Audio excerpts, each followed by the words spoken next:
দেখেন আজকে আমাকে কেমন লাগছে। তো আজকে আমরা ঘুরতে যাচ্ছি। এখন বল আমরা কোথায় ঘুরতে যাচ্ছি? আমরা ধানমন্ডি যাচ্ছি লিলি আন্টির বাসায়। তো দেখেন আমাদের দুজনকে কেমন লাগছে। মাশাআল্লাহ তোমাদের দুজনকে সুন্দর লাগছে। আরেকটা জিনিস আছে, ড্রেস চলে বল। তো আমার এই ড্রেসটা এত ফেভারিট যে আমি এটা না পরে আর থাকতে পারলাম না। দেখেন আমাকে কেমন লাগছে। চুল বাঁধাটা দেখি বাবা। এই তো দিদি চুল বেঁধে এভাবে দিয়েছে। বেনি কইরা এরপর ঝুটি করে দিয়েছে। তো আপনারা প্রত্যেকদিনই তো দেখেন দিদু সবসময় সিম্পল থাকে, এরপরে রান্নাবাড়ি করে, ভিডিও করে। তো আজকে না আমরা একটু জোর করে সাজিয়ে দিছি। তো দেখেন দিদুকে কেমন আর লাগে। অবশ্যই আপনারা মাশাআল্লাহ বলতে ভুলবেন না আমার দিদাকে। ঘুরে দিদু।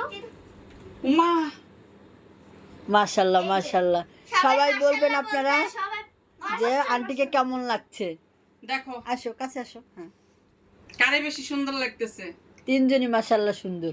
দুয়াকে বেশি সুন্দর লাগতেছে। হ্যাঁ, হ্যাঁ, সবচেয়ে বেশি সুন্দর। মাশাআল্লাহ হ্যাঁ, মাশাআল্লাহ। আজকে নতুন ড্রেস পরে অনেক কথা বলতেছে। চলো তোমাদের সাথে নিয়ে আজকে ময়না আমাদের কোথায় নিয়ে যাচ্ছে।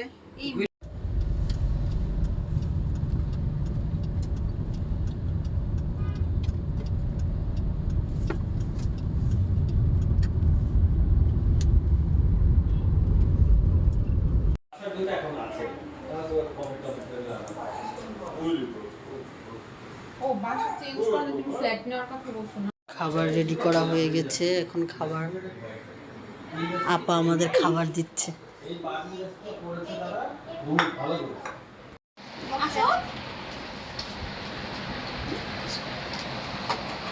বাজেট হয় আলাদা মন্ত্রণালয় আছে। এক কথায় বলা যায় এখানে নীতিকাল প্রচুর কাজ হয়, সোজা কথায় চোখ। খাওয়া দাওয়া শেষ, এখন একটু রেস্ট করতে যাচ্ছি আমরা। নাস্তা, এই যে বড় মেহমান এই যে খাচ্ছে, এই যে সবাই ওয়েট করতেছে। খাও তুমি খাও।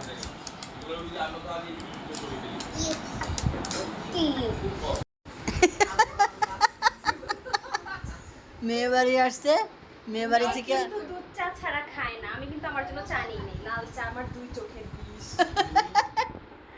না লালটা খাই সকালে। আমি খাই না। হালকা খাবা কেন? আমরা লাল চা খাই। লাল চা খাই না। আমার নানি তো এখন আমরা রওনা দিব, বাসার দিকে যাব। তোমরা একটু টাটা বাই বাই বলো ছোটরা।